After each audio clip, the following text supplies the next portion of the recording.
From Hollywood, California, Meltdown Comics in the Meltdown Theater, Harmontown is now in session.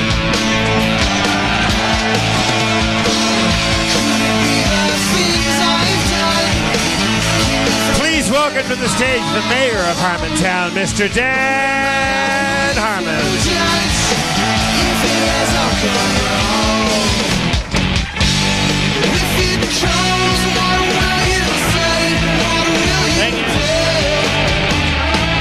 Thank you very much. I was Minecrafting. I'm not really ready to do the show. What happened recently on Minecraft? Get us up to date on where you were as you left Minecraft. I have a new base that I built up in the sky. It's a cube of marble, and inside of it is a glass room with these powered spawners that creates zombies, brings zombies into the world, and then there's these machines on all sides that immediately murder them, and then all of their brains and flesh go through conduits into a central chest underneath that chamber, and then I just finished making an elaborate system that, like a serial killer's elaborate turn of the century World Fair murder castle, sorts their armor off and melts it down into gold, and anything that they were carrying, it's just sorted all out, and then I take their flesh and their flesh gets teleported into a tesseract that funnels down into these vats, and is combined with sugar from these fields of cane that I have growing on the roof of my cube. So the cube is a cube of marble with sugar cane growing on the roof. And it's just being constantly harvested, and that gets turned into sugar, and the sugar is combined with the zombie flesh and forms a nutrient juice that powers my whole operation. I have these generators that... thank you. You should applaud. Thank you. Welcome to Nuremberg, 1939. Harvesting flesh to power It does make you feel a little... I mean, they're zombies, but they were created by me. I did summon them into the world with my machine, only to harvest their flesh and brains and stuff. Yeah. Is this part of a menu that happens when you first get the game, or is that? No. It's a lot of mod packs. I'm playing. I've told you I'm playing the. I told you, Jeff. I'm playing. Dan, we don't talk as much as we Feed used the to. Beast Infinity mod pack. It's if you're interested in. So you summon zombies only to murder them and harvest their parts to fuel your war engine? Yes. There's zombie generators. They each generate 80 redstone flux points of energy per tick. A tick is a tenth of a second, I think. And then, so each zombie generator generates 80, and I have just a wall of them, and they all take in this. They all run on this nutrient distillation, and then they funnel the energy into a big giant capacitor, and then that charges everything, like my jetpack and stuff like that. Your jetpack. Oh yeah, gotta have a jetpack. Wait, so is there a first person or third person element to this where you're flying around? It's a first-person experience. So you're on a jetpack flying around through your sky cloud zombie killing. Yep, yeah. Alone. Yeah.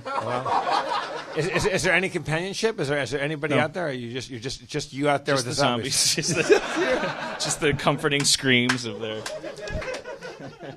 I usually put it on mute because it's a little disturbing.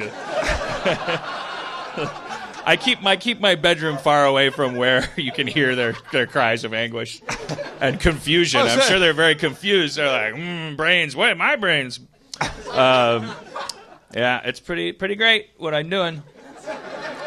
What is? I'm not saying this to be glib or smartassy. What is the payoff? What's the serotonin? There's no. You mean well, it's never going to end. If that's what I thought you were asking that. My wife is always asking. It's never going to end. She's like, did you win yet? No, I did not win yet. No, I mean, what's the visceral experience of that? Just getting fatter and It's a world where every decision you make can result, if you choose it to in perfect order. It's perfect organization. It's like listen to that. I took zombies and I turned them into electricity, and their pants get turned into gold. Like I just everything is, there's a place for everything, and you just sort things and build them, and you can create anything. It's like, it's like digital Legos, and I need that in my life because nobody has that in real life. That's because the rest of life is too disordered, it's too chaotic. And there's no result. If you could go out in the street and the lady could go, help, my wallet, and like there's a guy like stealing her wallet, and you're like, hey, he's kind of smaller than me. I think I'm gonna do the right thing here, and then you go up and go, hey, get your damn hands off her, and the guy just stabs you, and the woman's like, ha ha, we tricked you. We're like a pair of people that do this, and take his blood, so let's get out of here. And you turn his pants into gold. That's in real life you could be the zombie that's generated by auto spawner. Our friend Annie from South by Southwest is here tonight. You think she you think in her Minecraft game she would say, give me spinal stenosis? Like are you here, Annie? Yeah. Okay, there you are. Yeah.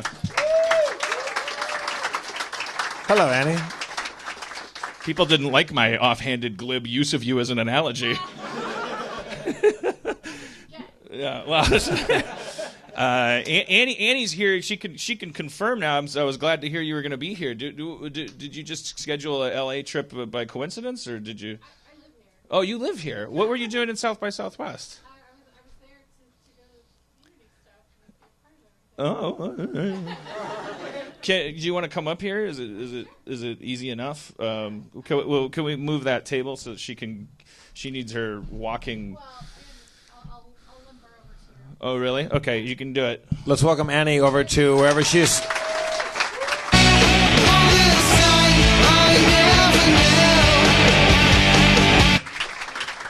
Hello, Annie. Resplendent in pink sweater and pink bow. Thank you. Okay, so we met you at South by Southwest, which was very loud, and I didn't listen to the broadcast. I don't know if it was It was super loud. too loud for the listeners or anything. Oh, man. I couldn't tell, because last time we were there, it was the same thing, but then I listened to it, and I was like, well, it's not so bad. Good thing we didn't spend the whole podcast like going, hey, what's with these people talking? Because when I listened to it, I was like, you can't really, you can hear like a background sound effect of it's like we're doing a show at a Fuddruckers or something, and this time it was just unavoidable. Like everyone that came up had to address it. We went over to the bar 1,000 times and said, keep it down. Didn't we send you over there at some point? Oh, my friend Jessica went, and she was like, and we were like cheering her on, and Erin went over. Erin was the best because she would go over and be like, hi, what's your name? What are you talking about? Shut the fuck up. Like it was perfect. I don't know. Yeah, they gotta figure. We gotta ask more questions before we go back to South by.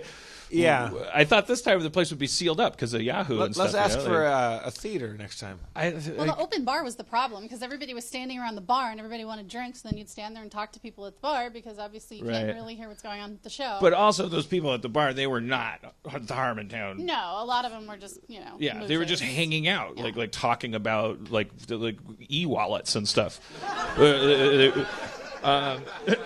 So we met you there, and I don't know how much they could hear, but we asked you about your walker, and then found out you have this tragic spinal stenosis. You were walking down the hall one day and just fell down, and found out you're not going to be able to walk ever again. It's going to get kind of worse as it goes.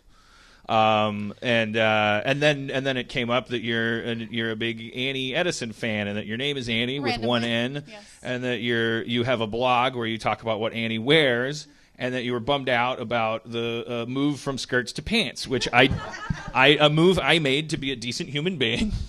No. I understood your logic behind all of it. You were just wrong. Yeah, no. It's fine. What was your guilt about that, Dan? You felt like you were being exploitative of the character? Yeah. I'm looking at that character's outfits differently. I'm not going like, oh, that old innocent schoolgirl thing. I'm a pig. And also like the character is is growing and changing. So I thought, like, well, is she just like in this stasis? Does she just have like 11,000, just short skirts and pairs of tights and cardigan sweaters, and like in this closet? You should literally like the see my Fonz. closet. It's like half cardigans, half dresses. Right. It's like. So we put you in charge of wardrobe for the finale episode. There's a couple of scenes where she's dressed in accordance with your wishes. We actually connected you with our wardrobe supervisor. It's true. She still has not responded to me. Wait. I'm not like mad. All? I'm not like trying to be like, hey, this is really. I'm very upset at all of this. But no, I asked like a bunch of questions, and I think it was like a little too much. Like I was like literally 3 tweets worth of questions, like this and this and this and that. Right. Like it's like I think it was overwhelming. Yeah, So. and also you're associated with me, so the take people that that with a work grain of underneath salt. me are not big fans of. Last night was the rap party for season 6, and it's always a tradition where I come up with a new way to promise that I'll figure out how to run a show, and all the new people are like, "Yeah, good speech, man," and all the Rhonda, the prop master for 6 years, is over in the corner, like if she smoked, she'd just have a cigarette dangling, like yeah, it's always gonna be different. He's really learning. Wait, so you already shot the Annie last episode then? Yep. We Somebody shot tweeted me a picture actually of it. I don't know how they managed to find this, but I guess there was like somebody released a picture of like everybody on set, and then somebody tweeted it to me and was like, "Hey, this is your outfit." So. Was it all right? Did we get it? Yeah, no, I mean, well, it's not really a purple sweater. I would definitely not call that purple. Right. Literally what happened, I wish this was a more glorious story, but literally what happened was they sent me pictures of 2 outfits, literally in the combinations that they were in on the show. So so all the items had previously been worn, and it was only 2 outfits. Right. So what I said was, can we swap that sweater for this dress? Because at least then it's a new combination of things she's already worn. All right. So that was my amazing costume designing. You were yeah. Thank you. Welcome to Hollywood, Annie. It's great to be here, Jeff. I did have a little bit of a shit fit tantrum. I remember on the way to a meeting because I was like looking at these emails and I was going like, wait, what? There was a picture of a black sweater and I was like, the only thing I remember is a purple sweater. That's all I know. I could have like, how is that the one thing that's like different? And then they said that you were like in contact with them. So after a point, I was like, okay, as long as I look like a good person. Yeah, Spencer. That was my goal here. This is the real, yeah. No, Spencer got in contact with me actually, and I also talked to Kevin and somebody else, and things worked out. All right. What are you holding there? Oh, I'm holding a fan because I'm afraid at any moment I'm going to heat up and exhaust and be like needing this. It's a little warm in here. You know why? Very popular podcast. It's like the zombie generators. Like you could power a marble base with this room. All these brains and flesh. What does a marble base afford you? Like what is I don't know. It just looks pretty. It's white. Oh, okay. Everything down on the earth. What is your home base? Are you building like a villa, like a home, like Fortress of Solitude? What do you have there? It's good. It's like a big computer kind of. It takes in ore, takes in everything. Like is there an architectural aesthetic to it, or is it like what's a white cube? With like multiple so it's not about aesthetics, it's about function. It's about the aesthetic of function. It's like when you look at it, you're like, this guy's functioning. And he doesn't give a shit about anything except power. But ancient Rome functioned, but they still had like they would. I may chisel a couple columns when I'm finished with everything being working. Yeah, I could take a chisel and I can make some things. You can. Yeah. Can you make it look artistic? Can you? Yeah. You can. Yeah, you like it now. I have no idea what we're talking about. But I do like the idea that one day you would graduate from function, like when you got everything you wanted, when you achieved the heights of whatever you wanted, that you would like start becoming like an artistic. Yeah. I would save that for last. Yeah. I would be like, okay, now I care if there's a pot in the corner with a plant in it. But up until the moment when you're a god, why would you care? I'm talking about like if I were a third-person Minecrafter walking up, like I ran afoul of your kingdom, and I saw out in the distance a giant building, right, which is where you dwell. Right. I would just see a big cube. You would see. First of all, you would go, "Oh my God, what happened?" Like because there's just these giant rectangular holes in the earth where I built an ender quarry and I just put it on a diamond upgrade and it just goes and I just like scoop up the earth down to bedrock, so there's just lava. See, so far that's ancient Rome. Like as you get to Rome, there's just quarries and mines and chain gangs and bad things happening. Yeah, it's just like you'd be like, oh my god, what horrible monster did all this, and then you'd look up on the sky and he'd go, is that the sun? No, it's my home. Oh, you live in the sky? Yes, I live in the sky. You live in a marble cube in the sky? Yes, I do. Okay, I like that. That's good. Do you play Minecraft, Annie? No, I do not. You play video games? I do play video games. I do. I'm actually really addicted. I don't know if anybody knows this really old game that was on Linux called Chips Challenge.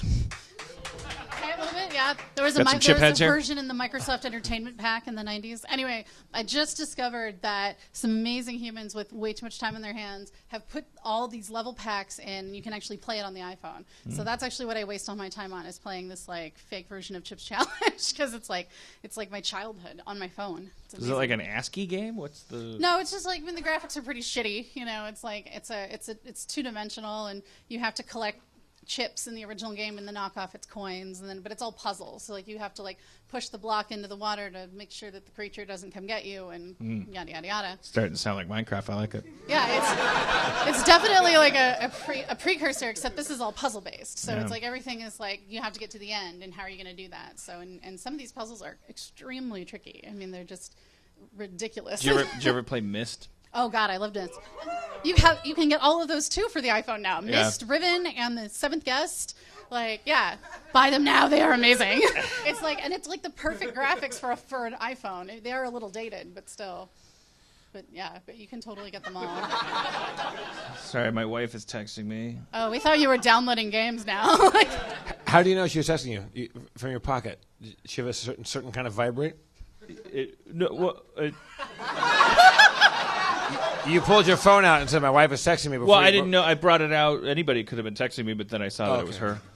She texted me, Minecraft joke. Question, why did the sailor bring iron and gold into his boat?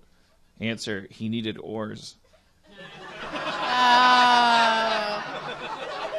good.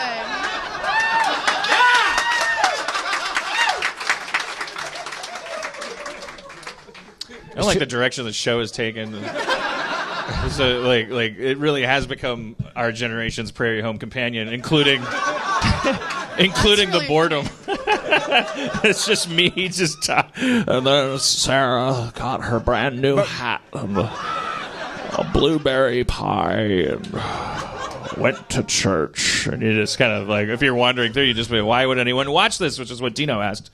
But right now, Dan, like as of 2 days ago, Community's done. Yeah. I've wrapped on Community. I'm done. I'm just editing now. I was there yesterday at CBS Radford, and where you shoot Whose Line Is It Anyway? It's literally the soundstage directly above where they shoot Community.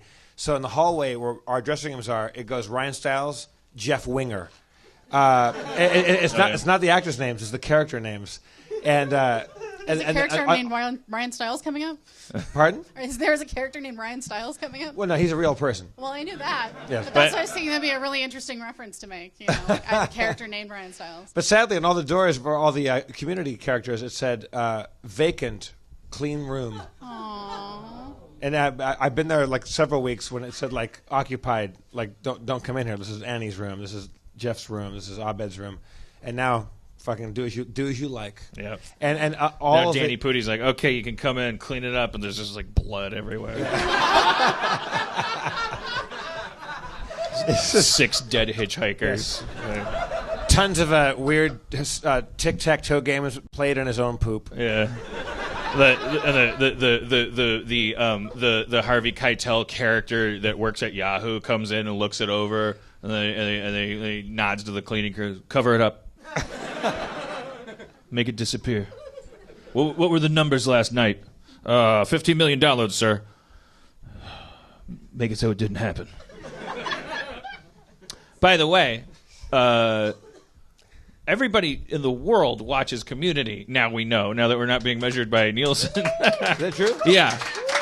Like, I probably should have made the season better, but it could have been a real double triumph for me to be at my peak as our viewership was and our support from the other side. But well, you're finding out that because Nielsen is so flawed that more people were watching than you thought. Yeah, here's a fundamental way it's flawed. Guess who wants to fill out a diary of what they watched and sell it to Colgate? Like Jay Leno's audience does. Like that is a dying species of television viewer. And then there's this sought after demo called the what are these college kids, whatever you call them, millennials, upscales, roamers, sand people. I don't know what they're banthas, nerf herders, lobos, tranks.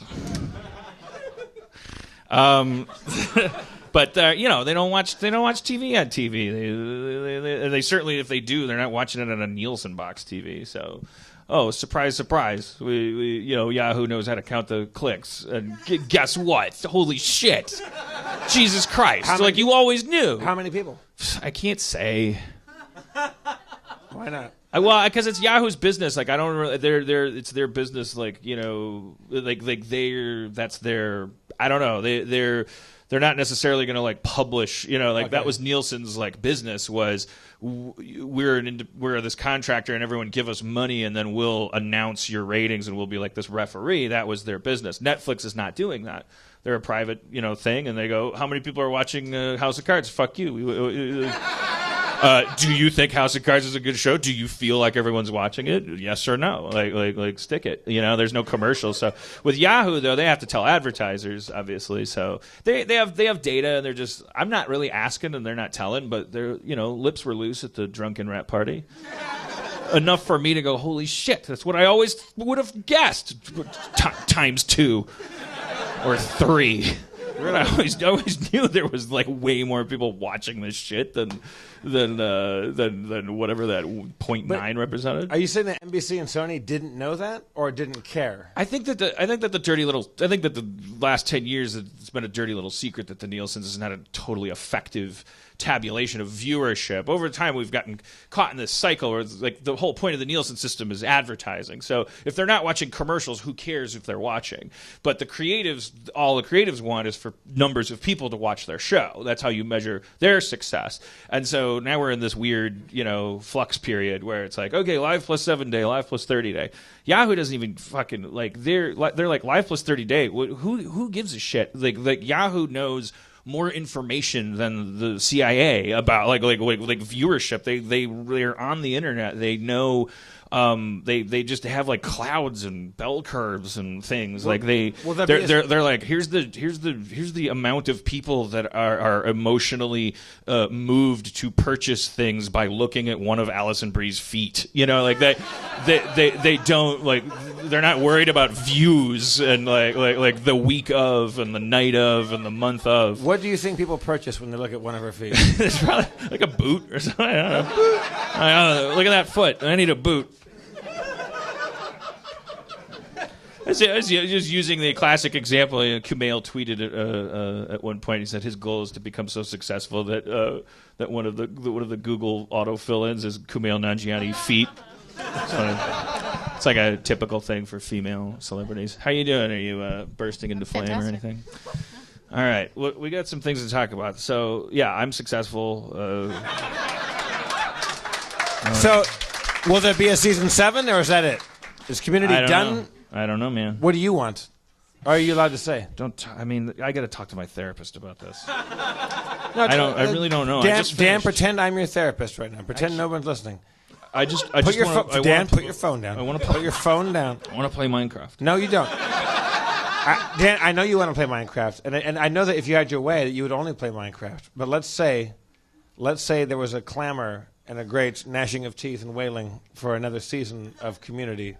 By anybody, either by Yahoo or by the fans or whatever, would you say yes under certain circumstances?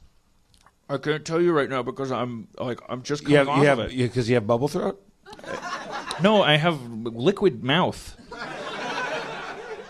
I can't say that's a perfectly normal thing. I drank. Dan, answer. Answer a question right now. I can't talk to you right now because Swallow. I have a little bit of liquid in my mouth. Okay. Or an ice cube, It's normal. It's not to be mocked. I think Dan, as your therapist, I think you're kind of evading the question right now. Under certain circumstances. Like there's so many variables. Can you imagine a circumstance where you would say yes to doing Yes, of course. I can imagine a circumstance where, Hitler and I would hang out, but it involves him hating Jews less and coming back to life and like maybe being on a timeline where he didn't kill a bunch of people and like having a full mustache. I mean, it's like there's a certain point where he's not Hitler anymore. He's just Sam Elliott.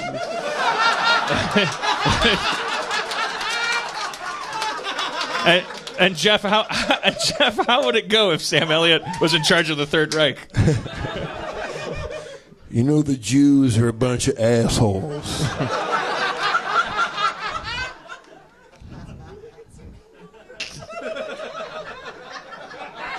The Jews abide. The Jews abide. Oh boy. So very popular television show. Very popular. Do you think it's going to come back? I don't. It doesn't. Okay, look. In no necessary order, let me throw some fucking variables at you. Does Alison Brie want to do? I don't know the answer to any question you're what about to ask. What does her left foot want to do? Like, we don't know. The actors' contracts are up. That is a big deal. Okay, so let's say ratings are good. Yahoo goes, hey, Dan, you want to try to marshal the troops and bring it back? Do you say, fuck that shit, we're done? Or do you say, let's see what the actors think? I would say let's see what the actors think, and there's my start answer. From there. But I just a million things have to be different. I have to get my head out of my ass and learn how to run a show so that I would. You're never going to learn how to run a show. You've proven that like this is the way that you run a show, right? Like you run the show the way that you run shows. But then nobody good will work for me. We had such a great crew this year, man. They were so good. Our new DP Buzz is so good. I would work for you, Dan. Yeah. Like this is your first year though. You. See, then I'd have that energy and I wouldn't hate you. So. Yeah. Did you say that you pissed off Rhonda, the prop lady, or she's on your team? It's just always hard. It's hard to work for me because I'm just like the scripts come in last minute, and so if you're the person that makes the pants, then you're like, I can't make good pants now because I just saw that this person's wearing pants. If I had known they were wearing pants a week ago, I could have made the best pants ever. I like working the way that I work, but I'm not bringing out the best in the people that work for me. They don't get a chance to look at a script and pants, huh? I got an idea. They just have to be like, here's some pants. That's not, That's called the wardrobe department, right? Yeah, the pants people. They really are the people at the rap party at the end of the year that are always they have that serious drama about them. For all the hell I put everyone through, it's always the wardrobe people that are like, you challenge me.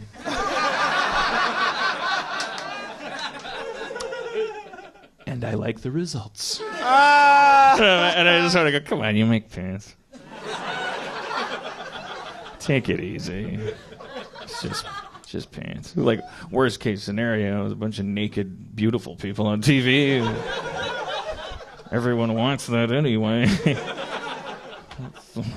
And they also come with their own clothes. But they couldn't pull off a purple fucking cardigan? Let's not rag on them too much. There's only so many wardrobe people in the city, Our production designer, our prop master, our wardrobe supervisor, they're old veterans of the Harmon effect, and they're some great ladies. They're real heroes. I forgot my shoes last night. Right before getting dressed for Who's Line, I was taping the Who's Lines anyway, and getting dressed, I look in my bag. I forgot my shoes at home, and I go to the wardrobe. People's like, I got no shoes. And they ran to Marshall's and bought me some shoes that were a good size too small. And so I sent a PA to my place, and he got stuck in traffic. So for the first 2 hours of a 4-hour taping, really small shoes. Mm. And then I kept playing Jar Jar Binks in a game, and Wayne Brady kept coming and cutting my throat because he hates Jar Jar Binks. That's a brave choice. Wait, to kill Jar Jar or to play Jar Jar? To kill him, to be anti-Jar Jar at an improv scene. But I broke a cufflink, so I had small shoes and one cufflink on. It was a rough night for me. Oh, man. Yeah. Fists with your toes. Fists with your toes. All right. So, see, again, Dan, I have to say this. There's you when you're working and you're in your manic, like, there's shit to get done mode. And then there's you when you're not working and it's you... Right, you're seated the entire show. Well, this is the first time you've been seated this long. Is it because we brought? Are you sitting because you're trying to be sensitive to me? No, I actually love like sitting. You can't stand, so it doesn't matter if the guest is able to run laps around the stage. I thought that'd be really funny. Like you thought that would make me feel comfortable. I'm one of you. Too. I'm sitting. I can sit. I had a girlfriend once who I swear to God, suspend your disbelief, everybody. She told me about a show she was in. She used to perform for these. There was this guy that had somehow stumbled into the kind of like gold mine of writing special shows for school kids. I think I've maybe talked about this on the podcast before, but like she was in a couple of his shows. So like he would write these like educational shows, and they would be like musicals. And one of them that he wrote was this is where the language gets difficult because what is the point? Is it to raise awareness? Is it to comfort? Is it to benefit? But it just has that it just had that specialness vibe on it because there was like this show he wrote that was about a kid in a wheelchair who goes to a magical land where everyone is a car, and the insinuation is like, and I was like so confused. I had so many questions. I was like, so is the idea? Does the kid come back and be like, now I feel better about? And she's like, no, he stays there, but he's happier because everyone else has wheels. And I'm like, that's not. Does anyone check this guy's like license to write for children? Like, it's just like the kid's in a wheelchair, then he gets transported to heaven, to Car World, and then the cars are like they have these car songs, and she would because she had a couple of them memorized. They were like, everybody's doing the traffic jam, doing the traffic jam. It was. I was so like intrigued by this guy and his career. We have wheels too. Anyways, that made me think of that. The idea that I would be sitting for your benefit to help you out like a magical car. Thank you. I was getting really jealous. So. Are we finding out that you brought Annie up just so you could sit down? I often bring guests up just so I can sit down because when the guests come up, I can't stand there. So yes, I often bring people up so I can sit down. Annie I brought up so that she could verify that I'm like the world's greatest showrunner. Totally amazing. Totally turned the wardrobe department over to her, and the result was an almost purple sweater. But we almost got it done, people. We almost got it done. Yeah, it's just the headlines, Tomorrow, TMZ, Dan helps Annie. All right. Are we gonna get more sit-down rapper? I thought that was the funniest thing ever. Like that was great. lazy sit-down rapper. I loved the smattering of applause I got, where everybody else was like, "Why would you even bring that up?" I wanted to suss through something. I blocked Adam Goldberg on Twitter, and I can't really remember why. I just know that I did. I know why I did. I don't know if it's possible, like you all have your phones in the audience, like if somebody can pull up like a timeline and look at like, because I always hashtag when I block somebody, I hashtag at Harmon Black 2015. And so if you look, I don't know if you can find what he said right before I did that. I'm so curious, like what he did wrong. Do you think?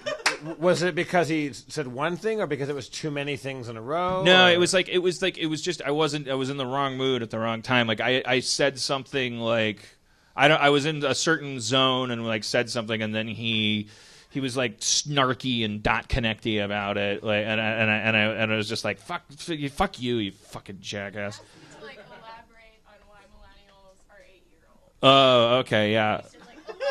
Oh yeah, no, okay. So I was just in a pissy mood. I tweeted like an anti-millennial tweet. I said, remember when millennials were 8 years old? And we said they're the future, and now it's the future, and sure enough, we're all fucking 8 years old. And then I don't know what he said. He said, like, well, can you elaborate on that? And I said, fuck you. And I said, can you live without a source of something to react to? Fuck you. Harmon block. Wait, you have a hashtag for blocking people? Sorry, what? Feel free to exist as a collection of reactions. Oh, that's what I said to him. Feel free to exist as a collection of reactions. Wow. Did you look I that up forgot to right take now, my, or did you, medicine. do you know that from memory? Oh, she looked it up. That's better. Thank you. I actually heard 2 different people called me to tell me about hashtag Harmon Block 2015. They're like, Dan's blocking all these people, and like literally trying to talk to me as though this is like gossip that is necessary in life. Like, What are you taking right now, Dan? What is this? I got the ADD real bad.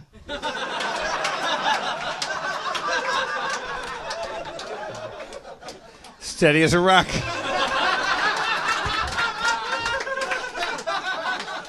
But he shoots with this hand. Totally legal. Got a prescription. Got the ADD real bad.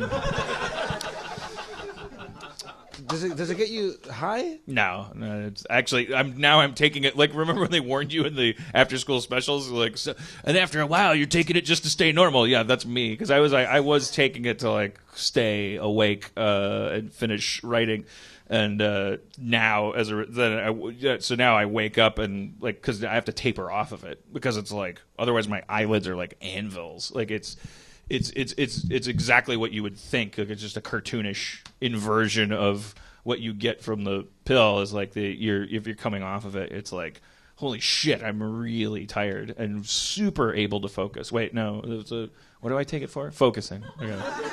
Super unable to focus. Something about focus. Annie, why 1N? well, I know it's the question that's been on everybody's mind. Actually, so it's short for my legal name. My name ends in A-N-I-E, and at some point, my friends and I thought it was clever for me to go by Annie, like for all those girls in the world whose name ends with A-N-I-E or A-N-Y. You know, the Tiffany's, the Britneys, all the. Are you Stephanies. Stephanie, or what are you? Which one? Are you which Stephanie? one do you think I am? You're a Stephanie all the way. I am not a Stephanie. I am a Britney. Hold on. I was gonna guess a Britney. Yeah, but so I always hated it, and I was like, and I was also really into the Anne of Green Gables books, so I was like, well, Annie is kind of like Anne, and I can be that kind of dork. So it was. Dan, why 1N?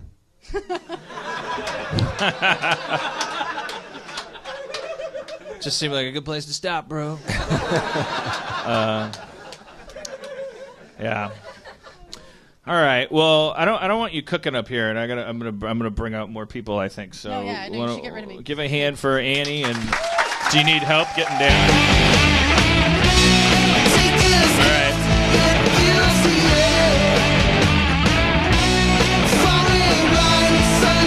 Now that she's gone, I can stand up. I got. Damn it, Dan. That's just. You trying to mock Annie by standing up the whole rest of the show? I don't know. I just feel like this is what I've always done. If somebody comes up, I sit down, and if somebody's not up here, I stand up. I don't know. Straight. I thought maybe it would give me a little boost of energy, because God knows that medicine won't kick in until midnight. It takes a while to kick in? Yeah. Do you feel it kicking in? Not these days. I no. can't take it at all, because when I do it, it's like doing just a bag of Coke. Like I once took one at 7 p.m. and I was wallpapering my apartment at 4 a.m. I'm like, I got shit to do. It's like cock-a-doodle-doo, motherfucker. If you've never taken it and you take that's the effect, or if you don't take it for a really long time, then that is the effect. And I always assumed, like, that if it's having that effect on you, that means you don't have ADD. Right. Correct. But my friend that has ADD, she takes it and her memory comes back. Right. And she also goes to bed at 9 p.m. or 10 p.m. Yeah, but as I started taking it more, like because I got a real prescription, so I was like, okay, now I'm taking it. It did even out, and I did feel, as I said, like I felt like there were positive effects that had nothing to do with staying awake. And you know, Spencer's kind of convinced that I have ADD, but you know, that's just coming from his expertise. as a dungeon master. Should we bring him out and talk to him about my ADD? Spencer Crittenden.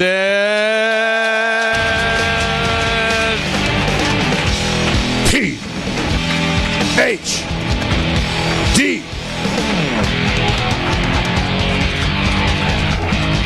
Hey guys, how's everybody doing? That's good.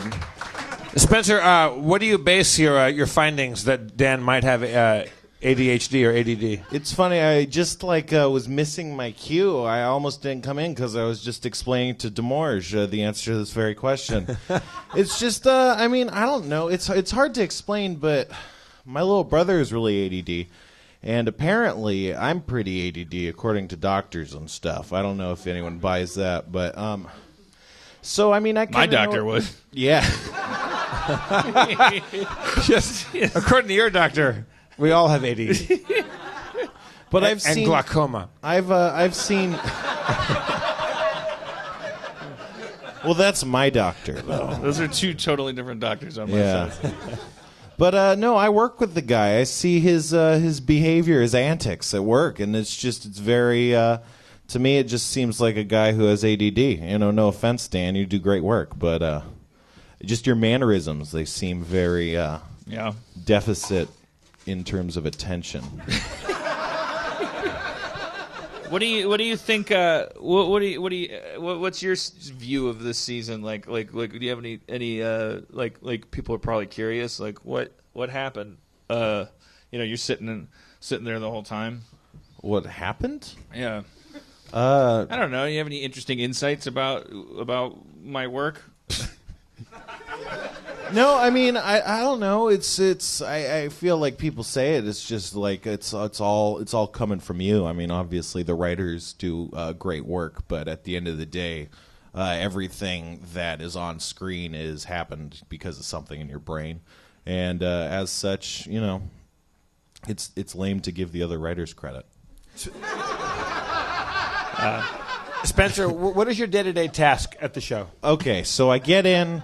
Usually Dan's still asleep, or he's ambiguously in his office potentially asleep, so I don't want to bother him. And what time of day are we talking? Anywhere from 7 a.m. to 9:30. Mm-hmm. It depends on the night before. And when I determine that he is in fact awake, I try and ask him what he needs, if he needs coffee or food or something. And then I go do that, and I sit around, and I basically repeat that routine for the whole time. It's great. And other than that, I'm just sitting around and listening and observing. And are you in the writer's room while the not so much this season. It was a hot office, and there wasn't as many chairs. I would sit. My room is right outside the office, and the walls were like paper thin, so I could hear everything at all times. And yeah. Do you feel like? Do you have ambitions to write your own stuff and maybe have a show of your own? Yeah, definitely. I just don't think I'm good at anything, so I don't know how I could do it. Do you feel that your time listening through the walls of Community might have prepared you in some way?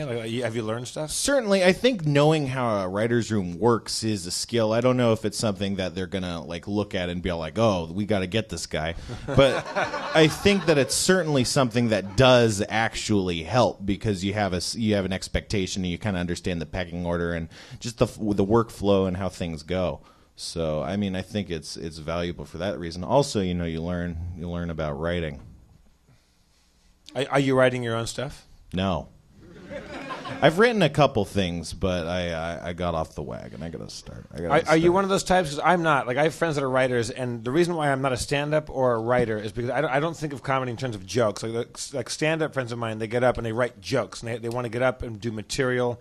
And writers wake up in the morning and go, I have to make a show about a guy that does this thing or a girl that does this thing. I don't think in terms of ideas like that. Are you one of those people? Do you think of premises? I think of ideas in terms of traps and monsters usually. So it's kind of, it takes some creative work to turn that into a script or a joke. Are you a story kind of guy? Obviously we know that you're good at character and character development and creation, and certainly trap development. I guess you'd say I guess you'd say I'm more of a world builder, in all honesty. Like, I'll think about things, and then it's like, oh, yeah, and the pizza store he goes at, it has this guy, and he, has a mom that he's paying for cancer or something. Why does he pay for cancer? Other people get it for free. But, no, but so, just, world building. It's really throwing your money away. Paying for cancer. But so that's usually how my mind goes. I could see you like writing a show because you're very gifted, but I could also see you having like, there's these MythBuster guys. I like that show. I watch MythBusters, but I would watch a show where Spencer like is busting traps, or I don't know, like busting traps, trap busters.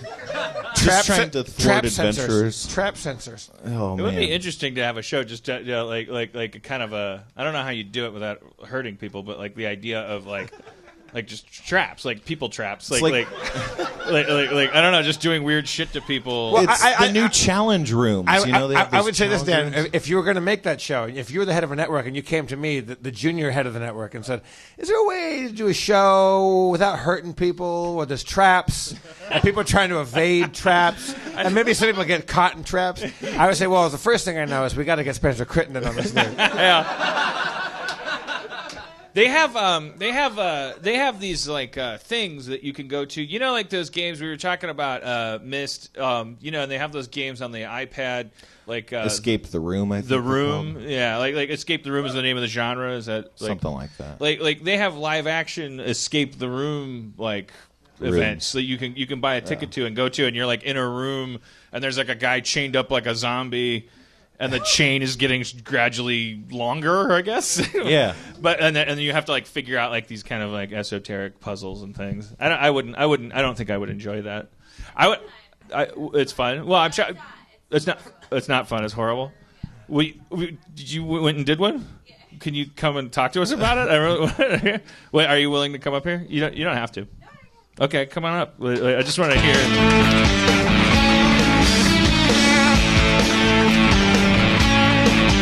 She's got shiny pants and a shiny necklace. Hello, what's your name? Ginny. Ginny? Yeah, with a G-I-N-N-Y? Grab that mic next to you. Hi. Hello, Ginny. Does it bum you guys out when I switch mics like that back there? No. Oh, okay. They're pros. Sparkle Pants. Ginny, you said? Ginny. Okay, so you went to one of these live action puzzle game things. I did, and it was a horrible idea because I took mushrooms first. Oh boy. This is not the vendor's fault. But just a tiny little bit of it. That's like, I have no idea if Wicked is a good player or not. I don't. It makes your eyeballs wiggle. It's teeth grindingly wonderful. But continue. So what? So there's this building in New York. I'm from New York, but you go in and it's a bunch of goofy actors. And we're familiar with New York. What show did you see? it was called. Nice, Dan. Dan's doing the world's longest, least merited camera take.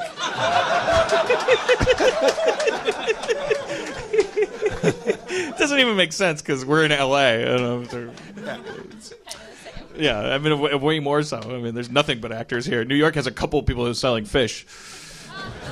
What was the show called again? It's called The Room, and it's just like a big building, and you go through all the rooms. And are you with a group of people? Yeah, and you have to try to figure it out, and then as a group. Yeah, you're talking it out with each other. Yeah, it's just really there's a bunch of people that are like pretending to give you a hard time, but like they're paid performers that are like, look, it's not even my idea to be here. Yeah.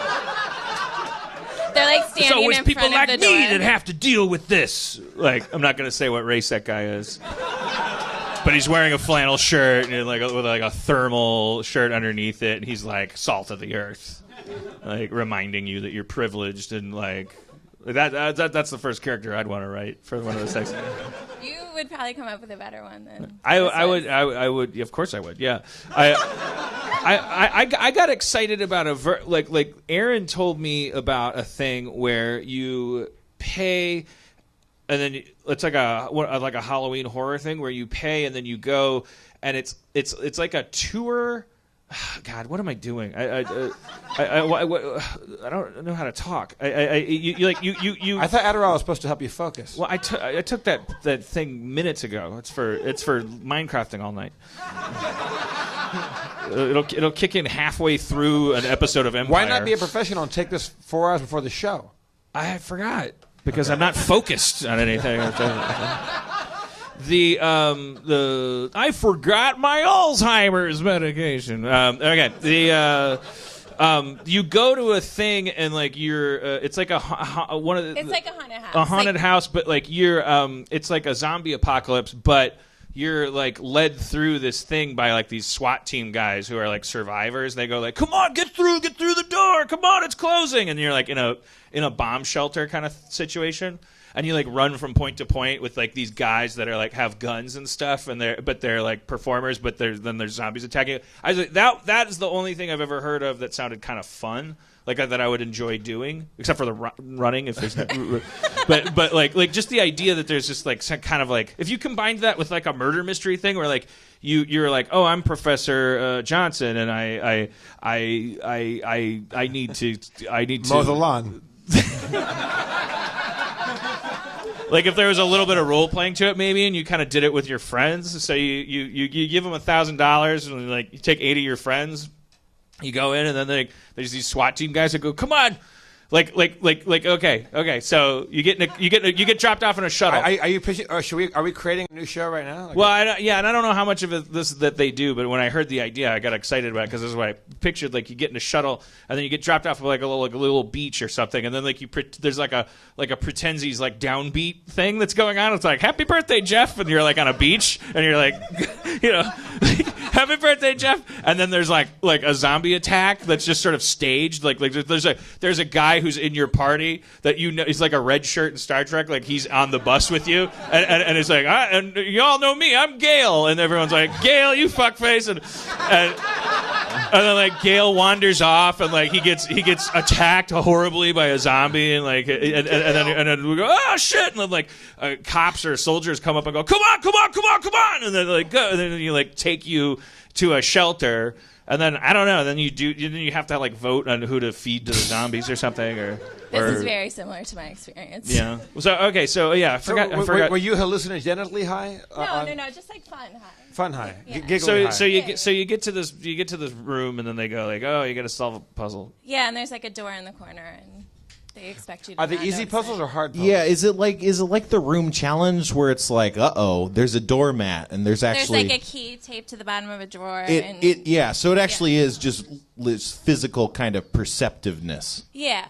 It's like it's a real live version of a point and click thing where you just like run your cursor over everything. You just like drag your hand across the room until a shingle turns around. All those games. So I was like the smartest person in my group that I'm like, there's a box on the top of the dresser that has a key in it. And it's got like we have to reset the clock. And, right. Yeah. And then the clock makes another key come out. Yeah. Stupid. Exactly. All right, Ginny. Is Ginny?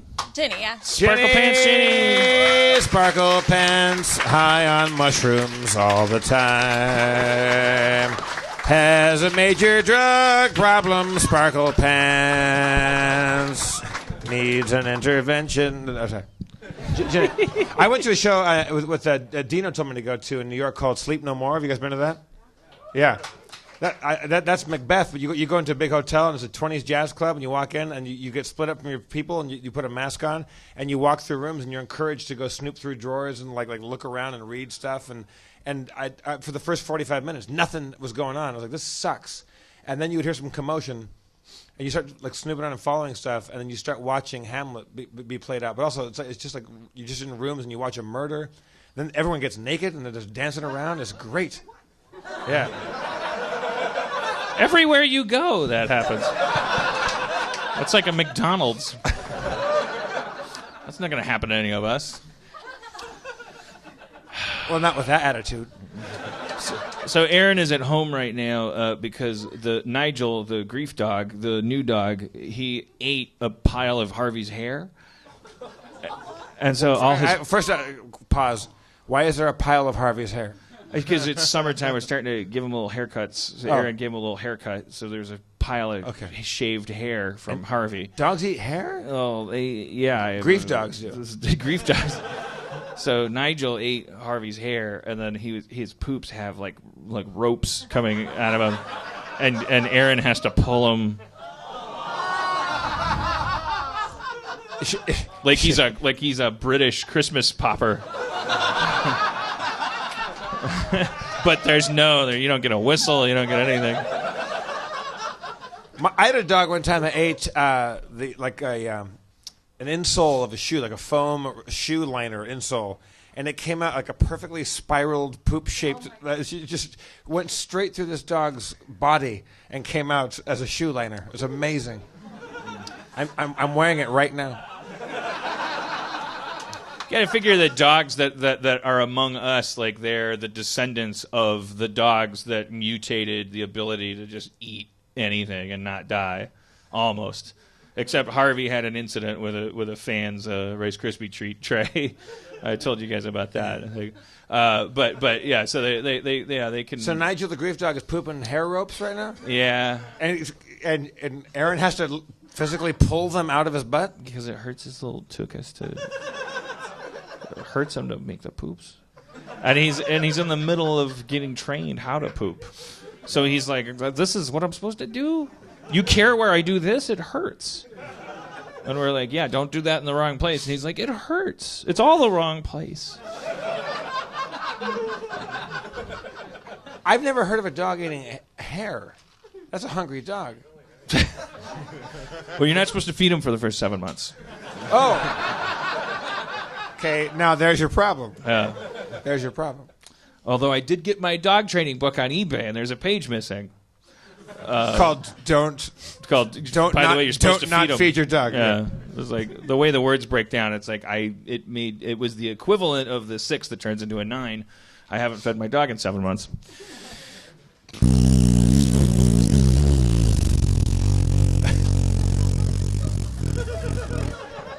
Fart corner. I'm all done with that fucking show, and are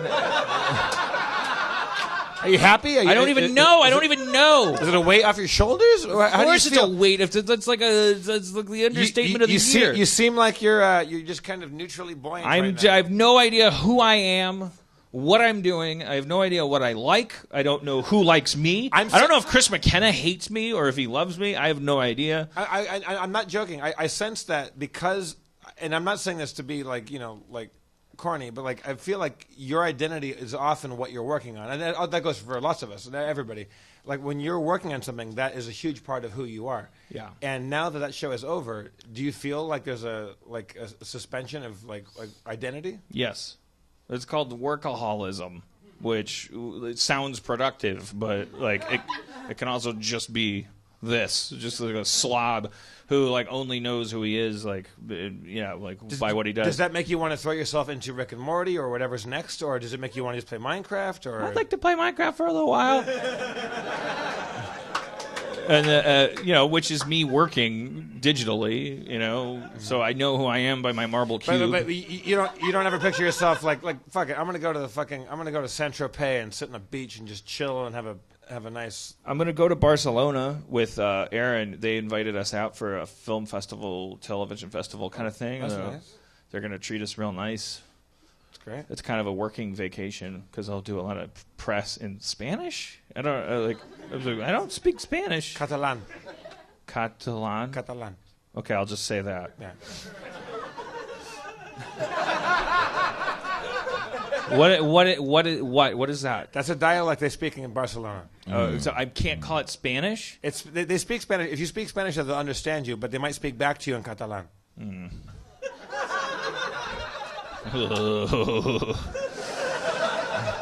Dan, here's all you need to know about Barcelona. Do you like ham? Yes. You're good to go. You cannot be a fucking vegetarian in Barcelona because it's simply ham. They'll put a bit of ham on everything you get.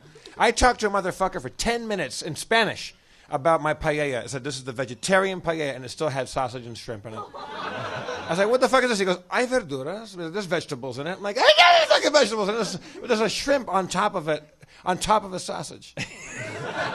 He's eating some of your vegetables. The shrimp is like, excuse me. Yeah. No, they don't take it. If you like ham, you're fucking ready to rock there. All you have to do is go into a place and say ham. I wonder if anyone really does like ham. Doesn't it seem like this is a dumb meat? Who does or does not like Well, ham? just like anyone who's like a fan of ham. Like it seems like it's You're going to like go to Barcelona, Jackson, and they fucking are. The whole city's based on ham. You go into a restaurant and there's just fucking hams hanging in the window. But that's different. They're an old world. Like they love survival. Like the Irish love potatoes because it's like it could grow in Ireland. Like no, this is luxury. This is leisure meat. Like you. And they're saying like I came for the ham. I came to Barcelona for the ham. I can't wait to eat ham. Yeah, you do. That just seems dumb to me. That's why you fucking go. That's like liking tile grout or something. Like I don't know. It just seems it's dumb. a fucking ham joint. It's a ham. I can see bone. somebody liking lamb, beef, chicken, any other meats. Ham. Well, there's ham's the fourth one, and I just think it's like the early '90s Fox network of meats. It's just not a contender. They haven't gotten their Simpsons yet. Like it's just garbage. You know, ham just seems like a dumb meat. Salami, but what is salami? It's a sausage. Is that it's a spicy. I don't know anything about meat. I'm angry about it. I don't understand what the hell any of this shit is. You know, all these animals are dying. Look at me. I look like a pig. I look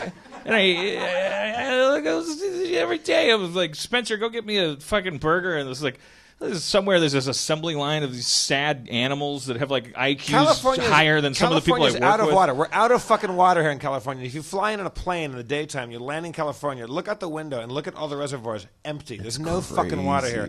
And yet we have tons of water to grow alfalfa, which is what we feed cows. And it takes like a fucking ton of acres of alfalfa to make a couple pounds of meat. It's ridiculous.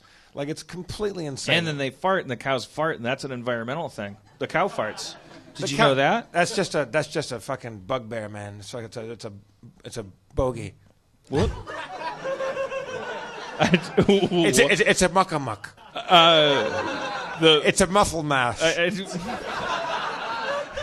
There, you've been muffle mashed, man. But I hear tell that the beef is like a big deforestation. It's 9/11. Nice. It's 9/11. It's 9/11. Make a wish. Or what do we do now? Do we make... Our new tradition is every week you forget. Like, but we never really have we settled on one. Well, it's like, I think for this week we make a one-act play about 9/11. Okay. Or no, we make a one-act play about whatever we were just talking about. Well, we do a one-act play about set against the backdrop of 9/11. Okay. But it's about something else. Okay, but about jeans. About no, jeans. Don't go there. Okay. There's an urban legend about firefighters stealing jeans during 9/11. It's not true. Stealing jeans? Yeah. From where? From the concourse underneath 9/11. There was like, yeah, it's an urban legend. Is that there's this guy that wrote a book about Ground Zero, and there was this urban legend that developed where they found a fire truck filled with jeans from the Gap. And it's the most ridiculous urban legend because it's like, can you imagine being a firefighter during 9/11 and you're like, boys, you're looking at this the wrong way. It's just so silly. It's just for everything that we hold sacred, someone has to like create some kind of thing. It's just like we have our mind creates mythology. So there was this notion. It's completely unverifiable that they unearthed in the rubble a fire truck and it was filled with jeans. I hope I can feel it's clear in the room, but in case it doesn't translate over electronic fibers, like we're laughing at the we're laughing because 9/11's bad and people are good and firefighters are great and like we're not laughing like at 9/11. But are firefighters great only because of their weird love of jeans? That's what I mean. It is like it's funny. Like it just gets you like we were in the Rick and Morty writers' room. We were talking about this for 3 hours about the firefighters stealing the jeans, and we developed a whole movie about a firefighter. What was it? What was the movie called? Can we fade in? Can we see some of that movie? The movie. I know the slogan for the movie was "One size fits all." It's like. But well, I want to talk about it logistically. Because the poster. I also remember the poster I drew was the New York skyline with two legs of jeans that became. Oh, and the title. I remember the title. Became what? Became what? I don't know what you're talking about. The story is about a firefighter who survives 9/11 with a bunch of jeans. And he now goes around the country and he gives a pair of pants to each family of a victim of 9/11, and they magically all fit. Like there's like a traveling pants like thing in there. But and the title of the movie was Now just I got to get this right. So Redemption.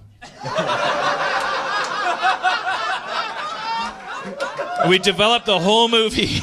We did not work on Rick and Morty for a half a day, and we were just crying laughing. Of course, we're crying laughing because it's that's why these. How things did the happen. firefighter acquire all of these jeans? Like, how did he come across them? The idea is that there's a concourse underneath the World Trade Center that has all these stores and stuff, and there was like they were looting before they really realized the gravity.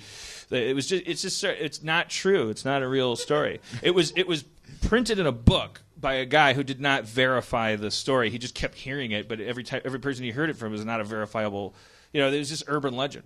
So he printed an urban legend, so it became like a real urban legend.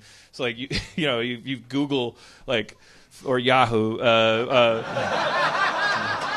firefighter pants 9/11. Nice catch. Nice catch.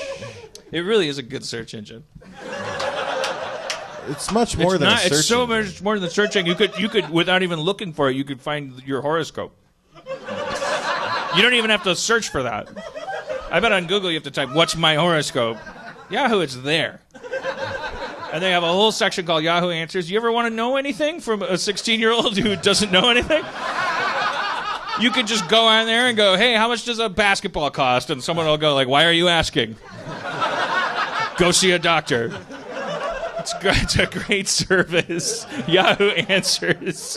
Just a bunch of dingbats at a 250 million way intersection. Yahoo Answers. Because some answers are bad, is their slogan. Redemption. So when the people get the pants and they magically fit, then they're like, "Okay, thank you, but fucked up what you did." And he's like, "I couldn't have," and they're like, "We know." Like, but then you should have tried. And he's like, "Okay." Shouldn't that guy go? I gave away all the pants. I did what I could. Everyone got pants that was affected by this. They all fit, and he goes back home to Long Island to his family, or Staten Island, let's say. And he goes back home with his wife and kids, and he sits there and there's a knock on the door, and there's an old. Oh shit! That was by accident. Or was it? There's a knock on the door, and there's an old. I'm picturing the Asian guy from Gremlins, the guy that gives him the mogwai. And he goes, "You know that there's those jeans. There's a reason why they were hidden down there in that concourse beneath the World Trade Center Tower 1. It's because those jeans are cursed." Oh no! And then there's going to be, and then you pull back, and there's towers being built everywhere where he gave pants away.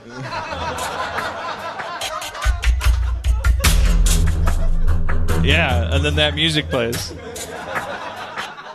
What are you shaking your head for? What did you expect? I wanted you to launch into one of your famous fade-ins on a fucking, like. That's the end of the movie. It's the beginning of the second act. What? It's the beginning. The first act is 9/11 happens, and a firefighter gives away all of the pants. Yes. And at the end of the first act, a Chinese guy says those pants caused 9/11. No, that's the crossing of the first threshold. Are you Christopher Nolan? Yes. The first threshold. It's like, seems like a good movie. That seems like that was enough. However, no, you got yourself into a world of fucking. This is way bigger than jeans. It's way bigger than 9/11. 3 hours of McConaughey and a bookshelf to come. No, you gave everybody cursed pants. All right, these are cursed right. pants. I've not seen the movie you're talking about. You gotta see this movie. Oh, behind the bookcase. Oh, there's me. That's when I did that. Oh, I'm a little bolder now because since I aired that my grievances about Interstellar, a lot of people have come forward and thanked me for my bravery and said thank you. I can't say it. I'm a PA or a stunt coordinator. Someone has to fall off that bookcase. Like, Nolan runs this town. Thank you. Thank you for saying that movie's a little silly. Anyways, your movie. My movie is that the movie starts when the guy finds out that the pants he gave away, he thought he was doing a good deed. So at what point in your pants. movie is the guy going from town to town giving pants and having these emotional conversations? Like, I would call that a road of trials. Right. Okay. But for you, it's just like an ordinary world. Let's make it the meeting with the goddess. The meeting with the goddess is the Chinese guy saying finding the pants is the top of the circle. The bottom of the circle is like finding out what the pants are actually. When you about. say finding the pants, you mean looting them from 9/11. Right. Right. So it fades in on 9/11. Yeah. A guy says, "Oh shit, free pants, 9/11, fucking great." Then his wife goes, "Honey, that's fucking you profited. You got we have a fire truck, full of jeans outside." Are we identifying with this character? So like it fades in and 9/11's happening. Yes. And then it cuts to like a certain battalion, and the guy goes like, "Go, go, go, go! Up to floor 19, up to floor 19." And the guy's like, "This is just a fire. It's gonna be." Or fine. there's an accident, like the sign. Like you got, if you really want to identify with the guy, like the sign has to turn upside down, so he goes to the wrong floor. Sure. So then he's just surrounded with and pants. There's jeans, and maybe someone else says, "Hey, everybody clear out the building. It's like it's just a fire. Let's get everybody out of here." And he goes like, "Oh, these fucking jeans in there. I'm gonna take these jeans." And then so he goes home. And he's got a bunch of jeans, but he gets home and he goes, "I got to get these jeans out of here."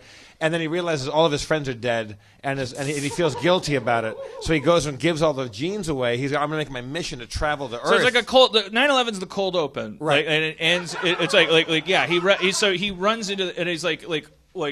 I think you need you'd have to do it in flashback, which is kind of cheating, but you have to establish that this guy like you ever Turk 182, like the idea that being a firefighter is like the city fucks you over, like you're like the guy is like.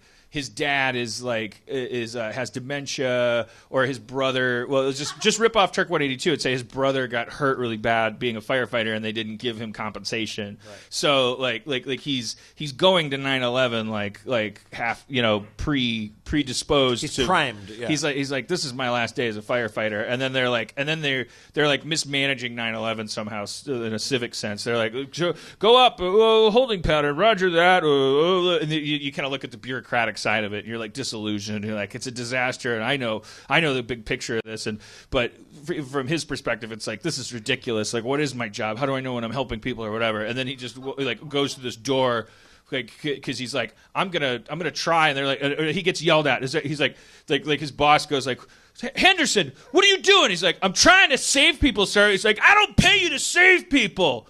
Go in that room and cool off. Go in that room until you know what's important. And he goes in the room, and it's like a closed down Gap. Right. And he's like, and then he looks up, and it's like denim gold. Yeah. And the fluorescent lights are flickering, and it's just jeans everywhere. Yeah. And it's like the camera kind of pushes on him as you hear like black redemption, and then. And then it fades up, and it's like his like dementia-addled father is like being fed soup by his mom, and they're watching like all the coverage of the disaster like a week later, and his brother's like all burnt up in the corner, going like, good thing I didn't have to go to 9/11. And he's like, yeah, but you got fucked up too, and they fucked you over. And then he's like. And they're like, how come you survived 9/11? He's like, I told you, they made me go in a room. And they're like, well, whatever. And then he's like, okay, I'm gonna go downstairs and think about stuff. And he goes down to his bedroom, and like his bed is surrounded by all these jeans. Right. And he's watching on the TV. He's watching these funerals, like the 21 gun salutes, and then he's like, he's just laying in his bed. He's like, fuck, the fuck have I done? I'm a ghoul. I'm a horrible ghoul. And so then, like, okay, so this is like 7 minutes into the movie. The credits are still going underneath as he like drives, and then it's like cuts to Montana. Director of photography. And he goes like, "I'm so sorry, ma'am. Here's your pants. Like, I fucked up. I was there. I couldn't have done anything, but I did steal these pants, and it's fucked up. It doesn't make any sense. It's like that's why karmically why this shit happens to us as a country is because of greed. So here's these pants back." And I hope they fit you. And she's like, I'll be right back. I don't know if they will, but I'm like, they better, obviously. Yeah. And then she. Actually, they should look like they really won't. They should look way too small for her. It's like, well, right. Thank you. Like she's like, great. Yeah. You know what? I'm gonna go try to put these on and come out and bitch you out. Yeah. So she goes in the bedroom, and then there's like this is just a clock ticking. Because he looks at the photographs of the dead 9/11 people, and the flag folded up. And there's the dog's like, and then he's like, I'm gonna do it. I'm just gonna maybe you add like a character that's always like, you should kill yourself, like the ghost of his brother who died in 9/11. So that there's always like a voice, his brother saying like, do it, fucking kill yourself, you piece of shit. You should have fucking died. You should be dead. Yeah. And he's like, okay, you want me to do it? You want me to do it? And he takes a corkscrew and he's like, got it under his neck. And then the woman says, yes, I do want you to do it. And he slowly turns and she's like, I do want you to keep giving out these pants because they fit great. I was about to ask you, do I look fat in these jeans? But I know what the answer is. The answer is no. Right. I look fantastic in these these jeans. Like, oh, and she's like, you're doing a good thing here. I suggest keep doing it. And then he goes, take me home, country road. And it's like a line going around the country, and there's just pants. Like, it's you got to speed this up at a certain point. There's just like stacks of pants going down, and like people accepting them, talking to him, like cowboys in a pasture of cows, and they take the pants. There's a seesaw, and one kid has neither kid has jeans on, and they cuss to one kid, and all of a sudden that kid has jeans on, and that kid has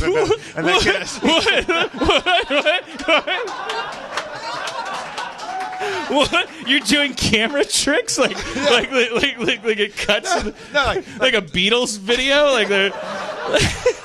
I'm trying to make this fun. It's tasteless. It's terrible. What do you mean? Well, it's just like it's not. It's supposed to, you're making it seem like campy and like fun. Like. Okay, I'll take it more seriously then.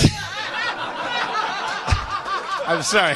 Keeps giving pets. So I'm trying to write your movie, like because it's page 13. So then the truck. You look at the truck, and there's like you see the stack of jeans getting slowly smaller. The last pair of jeans, and you give it to somebody, and that last person should be somebody who, like somebody. It's the 14-year-old black kid that becomes like his sidekick because the pants don't fit for some reason. Because he lives in the Bronx, and the last stop is like he's like, hey kid, but the real reason is because the kid will find out on page 60 he lied. He's not a family of a survivor. He just wanted pants. Okay. I know it's fun, but it's going to be a dimension. But his brother got shot by cops. And he deserves the fucking pants because everyone has 9/11 going on all the time. Yeah. It's only now after you say that I feel bad about my camera tricks on the seesaw. Like we're trying to win an Oscar and you're like movie. Doing like okay, everybody hold still. Now put the pants on. Help! It's like, whoop, I need somebody help. All right. Silly. It would look silly. It's insane. So the kid tries the last pair of jeans on. They don't fit, and the guy says what? Our hero says. He says like, maybe because it's the last pair. And then the kid's like, yeah, I don't know. but they're like kind of baggy, and he's like, maybe, I like these. Maybe those jeans were in the fire truck already. Maybe those are. Maybe they're my pants. Yeah, I don't know. Yeah, those I don't weren't know. magic Maybe jeans. and well, the kid. Yeah, I don't know. The kid's kind of a hasty. Like, might have to cut the kid. Like, I don't. The kid stays in the picture, Dan. But he's at home. It's page 16. He's eating pancakes.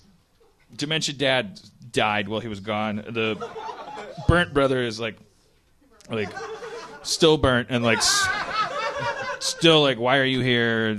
How did you survive 9/11? It's so fucked up. And then I'm just going with your. So there's a knock on the door. It's an old Chinese man. Says like, those pants were under 9/11 for a reason. They're cursed. They caused 9/11. This is your idea now. No. Oh, okay. Oh. Well, okay. Well, they're cursed was your idea. Right. I'm saying that there's a reason. Like you find out that he puts these pants on people, but that comes at a that's just too good to be true. There's a reason why they fit everybody. So, I hope so you know now that. he has to go get them all back. No. I think all those people he's created an army of people with magic jeans on that they're worse than 9/11. So what happened? You're the writer. I wrote a whole movie about the guy, and you were like, "Yeah." I thought your momentum would carry you through this. Oh man, no. They become zombies. Yeah, that's what I was thinking. But it just seems like it's just a random. This is like mumblecore. Is that what they call it? Mumblecore? Yeah. It's like one of those Duplass brothers. I'm disappointed, Dan. I thought you would have been able to finish this off. The guy said comes and says, those are pants. Okay. Like, we're crossing the first threshold. Those pants are cursed. So then he goes like, okay, I should go get them back. And the Chinese guy goes, no, you can't, because that would be back and forthy. So, so now all those people are they're gonna start fires? Are they gonna be Al Qaeda? Okay, how about this? Let's say, okay, forget the curse thing. Let's say that's is weddings start hitting people's houses? Yeah. What does? Well, planes. Yeah. Well, what if the gene-wearing people they're driven now to return to the concourse, and if they all do, something horrible happens?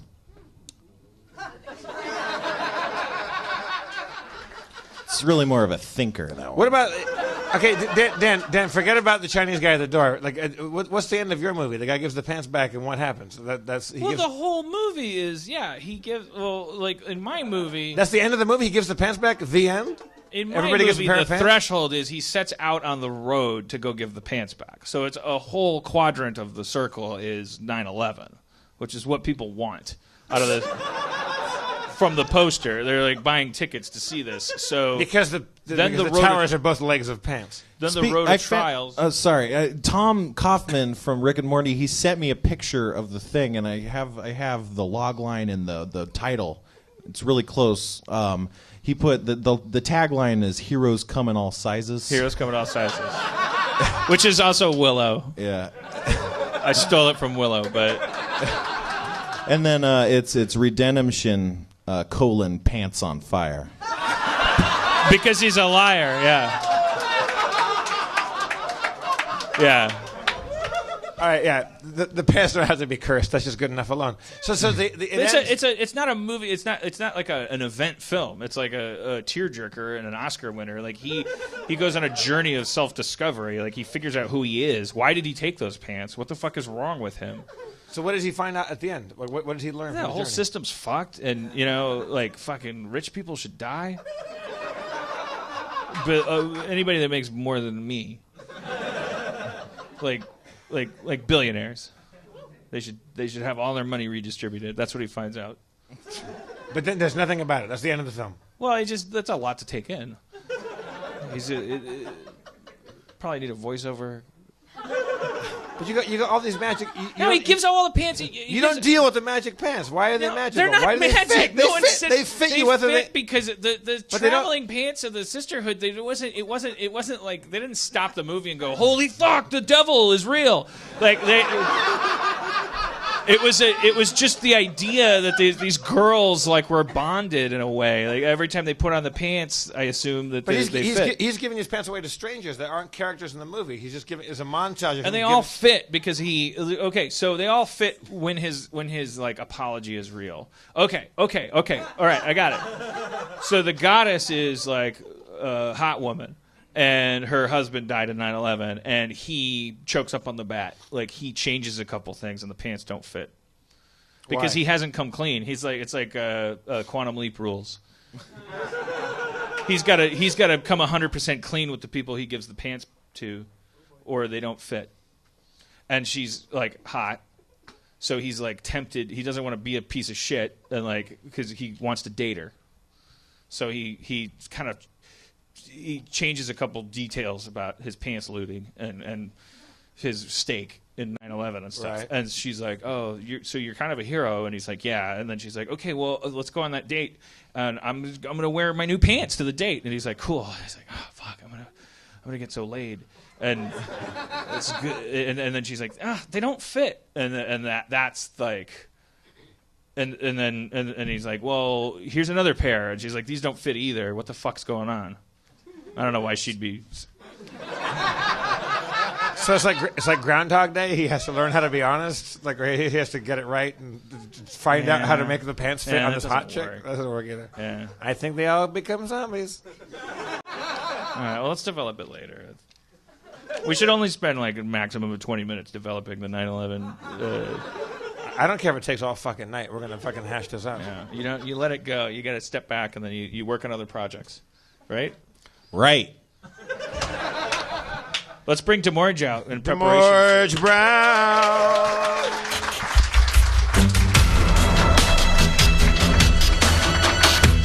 Yo, yeah. Demorge! Demorge! Put this hat back to the box, pick it back, quick, clack, take a box. The Demorge! I'm the brown, I'm the evil, I'm the beast. And I am here. Hey, I heard Car Jumper got canceled at Channel 101. That was the thing that happened, yes. I was at my rap party for Community. Was that the longest running show of all time? It is, absolutely. How many episodes? 20 what? 25. 25? 25. Is that 25? How many were you in, DeMarge? 0. 0? Yeah. I thought you were in every Channel 101 show. Oh, come on, man. No. Aren't you in every show? No. Only a portion, a small portion. You're like the Steve Buscemi. It's power by impact, man. Deliver when you hit. That's it. Only a few. What's that mean? Powered by impact. Hit everyone that you do, but you know you can't do everything. These are all just Honda slogans. Yeah, exactly. He gets $7,000 a month to sneak these phrases. I'm a Honda machine. dream to the end. Power by choice. I feel like because this show, this show's theme so far has been kind of a contemplative, kind of like introspective kind of show. I feel like we should commit to some Shadowrun in a way like we really get down to like getting some shit done. Yeah. You guys down for that? All right. Dan, would you pass out the character sheet folders? Pass those down the line. But we need a mercy, right? Or are you saying even like? No, I think we should. Yeah. Right. What do you think? Well, yeah. I mean, we should. Yeah. I think we need our face man for sure. Yeah. Do we have somebody out there who feels especially capable of being Mercy O'Donnell? Who said woo? There's a woo there. Do you want to come up? You wooed.